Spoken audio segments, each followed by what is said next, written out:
Stuart, you're new to the committee. Yes. Okay, so we are live streaming now. So, Mr. Chairman, we can start the meeting. Good morning, welcome. My name is Tom Beekler and I'm president of the City of Battle Creek Economic Development Corporation. I'd like to call the meeting to order. It is 9:03 a.m. And at this point, we'll go around the table and introduce ourselves. Starting with Brenda. Thank you. Brenda White, Battle Creek Unlimited. Anmar Achu, Hinman Company. Eric Stewart. Vicki Hauser, City Clerk. Rebecca Flurry, City Battle Creek. Mark Banky, City Commission. And Ted Deering, Assistant City Manager, City of Battle Creek. Thank you. At this time I will ask for any public comment, and no one here from the public, so we will move on to approval of minutes from December 17th, 2021. I'll move for the approval of those minutes. Motion to approve and accept the minutes of December 17th, 2021. Any comment, additions, corrections? All in favor, signify by saying aye. Aye. Opposed, same sign. Motion carries. Election of directors and officers. Ted, you want to take that over? Yes, I will take that over as a matter of Handled fact. that rigorous process. Yes, that's right. So, the Economic Development Corporation of the City of Battle Creek is an important economic development tool for us to have available, but we don't have any current active projects right now. You may remember we were active a couple of years ago when we used this tool for our RMAP program, our Rent and Mortgage Assistance Program during the pandemic. But right now, we're just currently meeting on an annual basis per the bylaws of the organization. And that requires us to meet once a year, which we typically do in December, and obviously elect officers at that time. I reached out to both Tom and Anmar, and they were willing to continue as president and vice president. I think Tom's comments to me were, now, if there's anybody that's willing to step up and take over, he would have no problem with that. I think I was Otherwise, a little overwhelmed with the stress in the last year. he was. Doesn't show. So much goes on behind the scenes. So we do have a slate of officers obviously included right in your agenda, and just would be looking for a motion to approve that slate. I move that we have a unanimous ballot for the slate that's been presented. Support. Motion and support for unanimous election of the slate of officers presented. Any comments? Seeing none, all in favor, signify by saying aye. Aye. Play the same sign. Congratulations, Anmar. Okay. So it's Yes. And I have to confess, I did not reach out to Rebecca to see if she wanted to continue as treasurer. too late. Next on our agenda is economic development. Any updates from anybody in the room on projects going on in town? Brenda, I don't know if you're in a position to talk about the hotel, though. So I can give you, I'm not deeply involved with that, I'm mostly the direct investment fund, we are involved in that as well. It is my understanding that Joe continues to work on those last few pieces of funding with the cost that have risen with construction, raw materials, and then as well as the interest rates. So it's been a little bit more of a balance than I think was originally anticipated. But it's my understanding that they're very close, and he hopes to have a closing. I thought he planned for December, but he has not mentioned that to me in the recent weeks. Okay. I do think we've seen some correspondence from Joe that suggested maybe a December 20th closing on financing. That's the last thing So- I had done. Didn't mean to put you on the spot. Sorry. No, that's fine. But Eric. You can put me on the spot. Okay, Eric. I'm the chair. There you go. Intimately involved with that process. So what I will say is it's going well. There have been some hiccups to this point with, inflation and all the normal things. You turn on the news and there you got your reasons. Our contractors are still fully engaged. That's going well. And we look forward to shoring up the last little parts of the stack that kind of caught us off guard. It's public knowledge. But at the end of the day, I think that we have some solutions for that. And phase 2 should get started. And but it's always hard to say with a project of this magnitude when that final date would be. It may vacillate a little bit, but I think for this group, and I apologize, it's my first meeting, but by the name economic development. I think it's key for us to keep our eye on the momentum.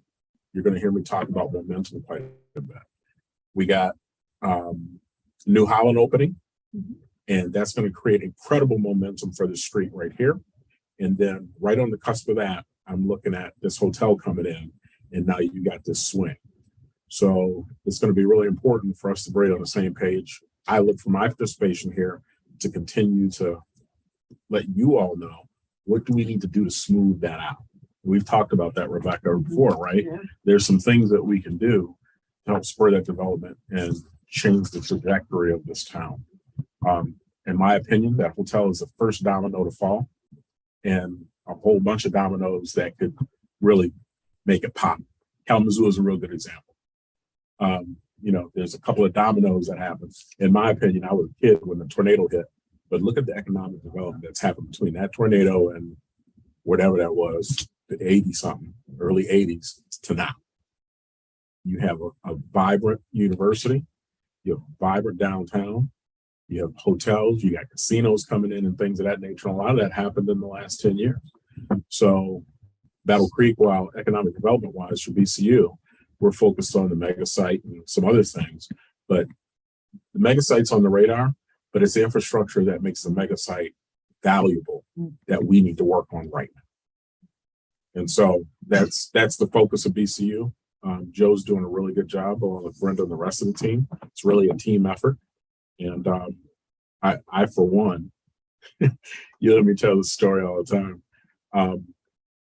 I always tell the story, I'm running out of time. I got a 3-year-old and a 2-year-old. I got 15 years before they're gonna be in the labor market. And I'm sick of hearing my older kids talk about, I got to get out of Battle Creek. They live in Detroit, Marquette, and Bloomington. I want these two to make sure they have something that keeps them here, like I stay here. So that piece is a game changer, but we want to see that happen, right? So in our lifetimes. So it's good. Well, I can't tell you how important it was to hear that, especially the word momentum. Playing on the comments that you just made, with the K2 building being empty and the tower having significant vacancy, as well as 49, which are the three corners of Michigan and McKinley. 49 is we have it in a condo with it was the Kendall Center, and still called the Kendall Center, and the credit union. We're trying to play offense instead of playing defense by waiting for an office user to absorb a lot of office space, and while still trying to maintain the availability of office space, we've looked at numerous uses specific to how can we put it in play. And it's getting worse each day to make it happen. And so I think Roger Hinman said, what happened to the days of buying a piece of dirt, building something, and then, making money? I mean, there's such a shortfall with everything today. And so it takes a team like we did back in 2009 when we put together the whole K to the 4 pillars, I think is what it was referred to as, with the math and science and the streetscape and K2 and another project symphony they had, Kellogg. And so it's going to take that collaboration and thinking outside the box and kind of sticking our neck out in order to keep that momentum going. So we continue to try and find solutions. It seems like a long runway. We'd like to make it short, but we're not sure what's going to happen tomorrow with interest rates and with construction prices as well too. So the private sector and the public sector, have to continue having those conversations as well too. So. And to your point, so 2 things, Roger's 100%. That shift, in my opinion, has happened with people build it and they'll come. is out the window. It's, we want to grow out of it. Right? And so especially with the advent of COVID, and the effects of COVID in the workplace and things of that nature, some of my business colleagues are like, we've changed our global office footprint to a fourth of what it was. And I got folks just coming and going. Right. And 5 people are using 1 desk. Yeah. That doesn't appear good for you. But what is good for you is we're in the catbird seat with part of the momentum I'm talking about is the K2 piece and what have you. And the other part of momentum is having a firm, and Joe and I talk about this every day, a firm business strategy going forward. And that strategy includes all of these pieces and when they strategically opening and how we articulate that in the community and how we talk about it amongst ourselves. And so you're part of that whole strategy that we have at BCU with the city, and the city's a part of that. We've had those conversations. And as things happen, we need to continue to have that conversation to say, what's Roger thinking? Right. What's Roger, where are we at the table? I know you and Roger and Joe talk all the time, but in terms of what we bring here, you know, there's a different course that we can take and do something dynamic. Yeah, we're on the cusp of, you know, I mean, we've spent probably hundreds of thousands of dollars on architectural renderings to make a transformational project. You know, Tom was a part of that, and it's just kind of stalled, and we'd like to kind of continue to have and advance conversations, and but it's going to take a large team. And to your point on, you know, even just the mega site, people are looking at, well, where are the jobs coming from? Where are people going to live? They're looking at the retail that's around there. So we need to continue to build instead of being reactive, proactive for not only that site, but even some of our employers that are in town that might be faced with the decision to say, well, where should we grow? You know, and if we can have certain opportunities like for your young kids, it'd be Battle Creek, you know. So anyways. And I think this is all real valuable input. I guess I'm wondering how the city is or can engage and is helping marketing these properties, and are there programs out there to help entice people to come to downtown? I think we have to put more residents downtown, but you got vacancies. I don't know if the tower has, if Milton has vacancies. I don't think the Milton has experienced much, if any, vacancy that I'm aware of. You know, we're doing well on the residential component. Residential is something that we're looking at growing for downtown Battle Creek as well too, as an option. And so, you know, on a smaller scale or a very large scale. And so your vacancies are in the commercial side of the town. Yes. Yeah, the vacancies are over on the commercial side, you know, so it's again, it makes more sense financially for us to grow that commercial side and office. But yeah, I think people, at least in the near future, you know, whether it's a work from home or a hybrid, or even some that require folks to come back to the office, there's going to be a mixture. You know, certainly in the near future. That might change down the road as things do over the years. But to your point, Tom, I'll react to what your question was. In my opinion, and it's just my unqualified opinion, but I have an opinion nonetheless. It's not up to just the city to market our momentum. Right. It's up to the residents to be engaged, and where the city can really help is, you know, those things that create vibrancy and things of that nature. Because once people see the city engaged in vibrancy, they're going to take care of their own property. We'll be able to get some housing in key areas. Housing downtown is great, but we need housing out in other areas as well. And we need people engaged in that. And when I say housing, I'm talking about the right housing, a good mix. And I'm looking at, that's funny, I was talking to a friend that has a 20-something and a 30-something. I said, we're not creating housing for me. We're creating housing for them, those young families. Are they going to want to live in X, Y, and Z, where they want to walk to where they live, work, and play? or be right around the corner and have the options of things for their family to do. You know what I'm saying? There's a reason for that.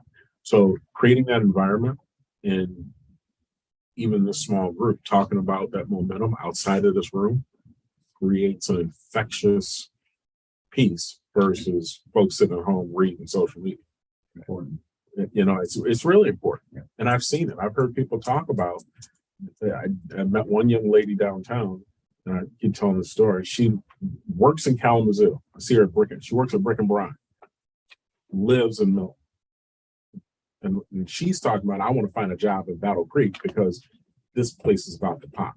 I'm like, you mean you bypass downtown Kalamazoo to live here? Oh yeah, this is great. So, and she's in that demographic.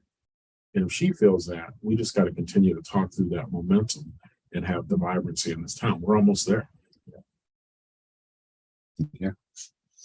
Can you give us an update on some of the housing developments in downtown Battle Creek? Yeah, I mean, there are a lot of things going on, right? And BC was a major player in all of these as well, too. You know, obviously, the Hollander Group, you know, has targeted a workforce development housing initiative on the old Kmart site. They made their application in late October. They did a little self-scoring, which is part of the process, and you know, they're in the mix. It looks good, but you know, there's still a few things to get over the hump, right? To make sure that that's a viable project in Battle Creek. So we'll have to watch that play out closely to see what might be needed. You know, the good news is they've said, we'll hope it doesn't go this way, but you know, they have said that, I mean, they continue to show a strong commitment to be here, right? And even if they weren't successful in this round, they've made the commitment, I believe, to say, okay, well, then we'll go again in the next round. We'll figure out what we need with this development in order to make it successful here too. You know, and Upholdings continues to look at our community. They've shifted their thinking a little bit. Originally, they were going to build new, but they're thinking about accessing a pot of dollars where it might make more sense for them to rehab an existing facility. And they have identified one on North Avenue that makes sense for them. So they're really exploring both those options right now, building new along the Dickman Road corridor, and then looking at maybe an acquisition and rehab along North Avenue. Either way, it's good for Battle Creek. It would be in our community, and it's permanent supportive housing, which we desperately need. So that would be a good thing.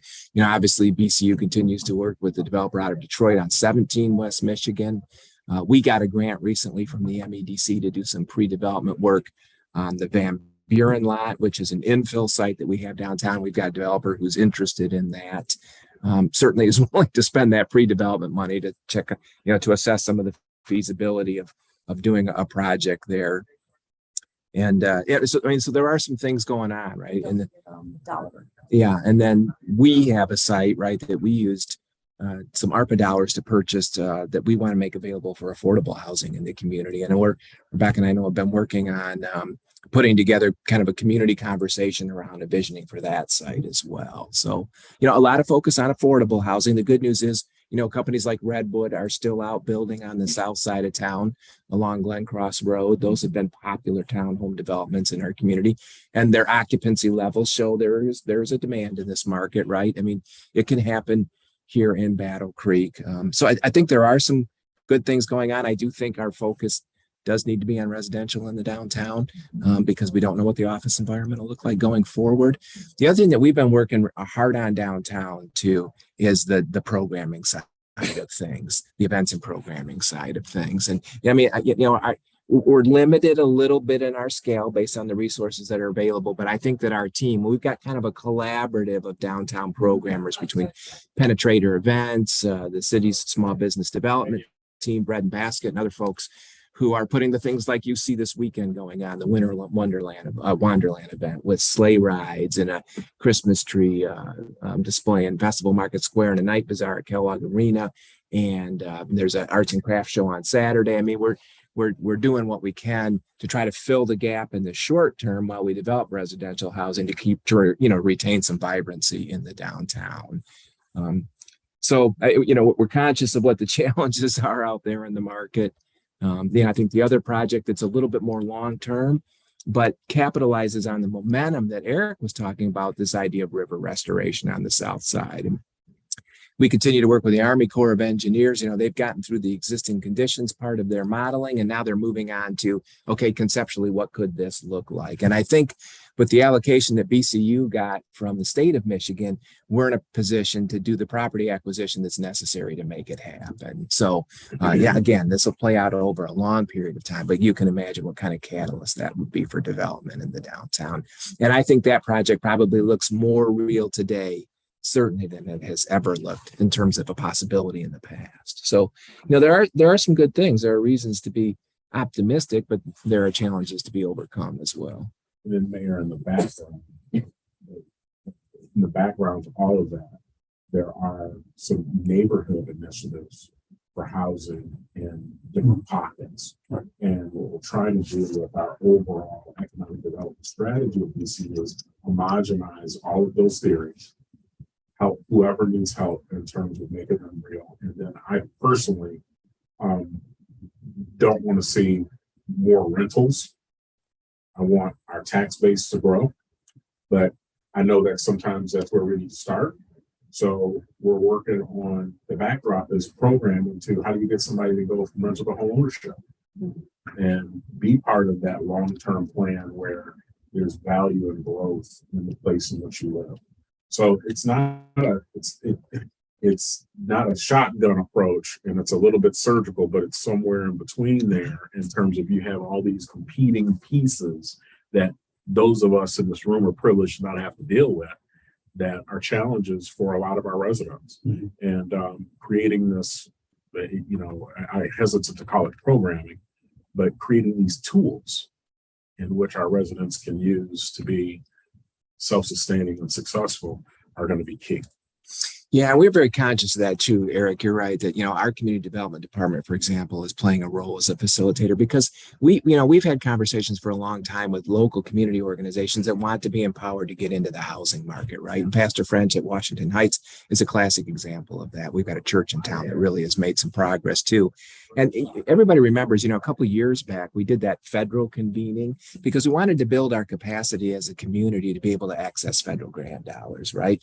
Well, MISTA's got a lot of products right now too. And what we're working on is maybe at the first part of the year is putting together almost like a federal convening with our state representatives to say, hey, these are the grant opportunities that are out there for local community organizations to advance in this space. And so, we're going to continue to try to be a facilitator of these conversations, organize activity where we can, and provide funding to support activity where we can as well. And so a lot going on around housing, because I think all of us agree that that's been elevated to probably number 1 or 2 on our list as it relates to economic development.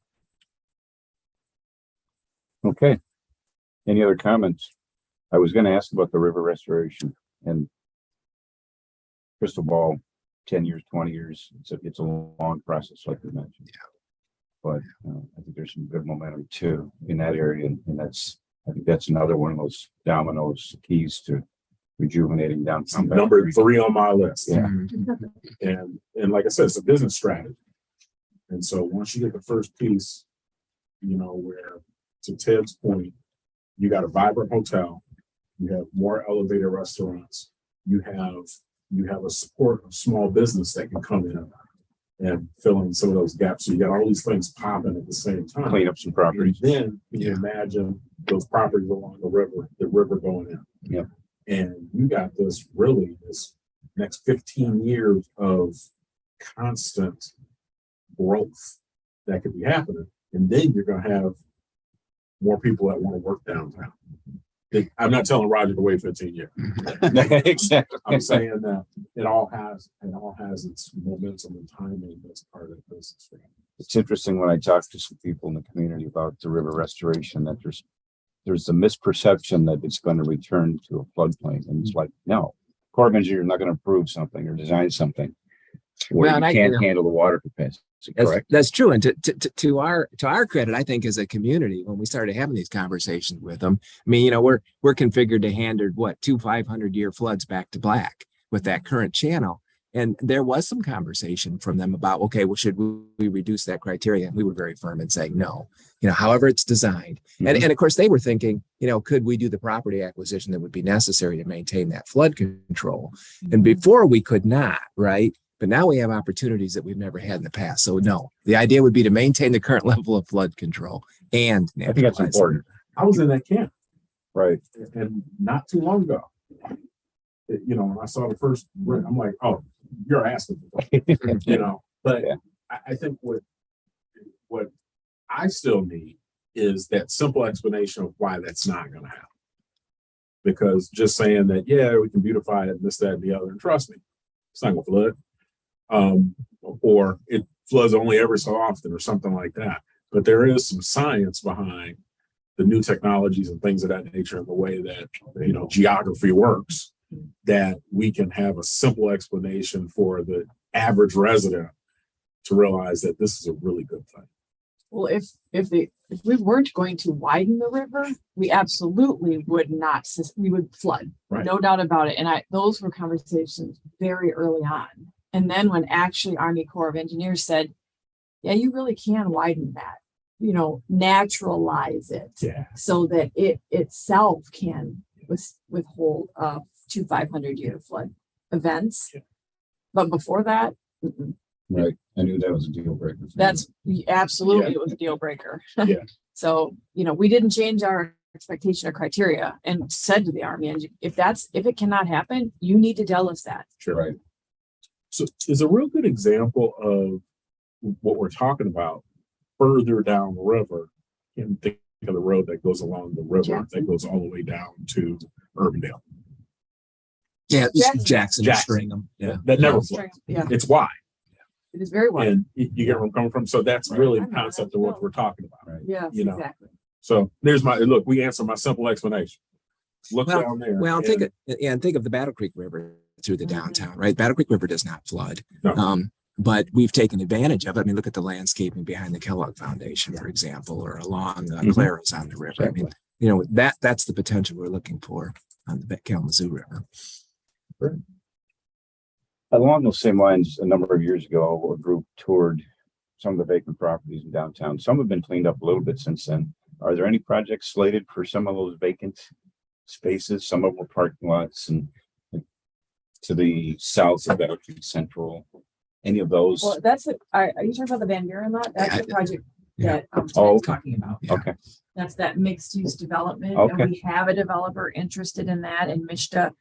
Well, MEDC was involved really early on, some seed dollars for us to vision that. And now okay. we're trying to put together a package for mixed use development there. Very good. Yeah, I think we look at the Van Buren lot, probably the Riverwalk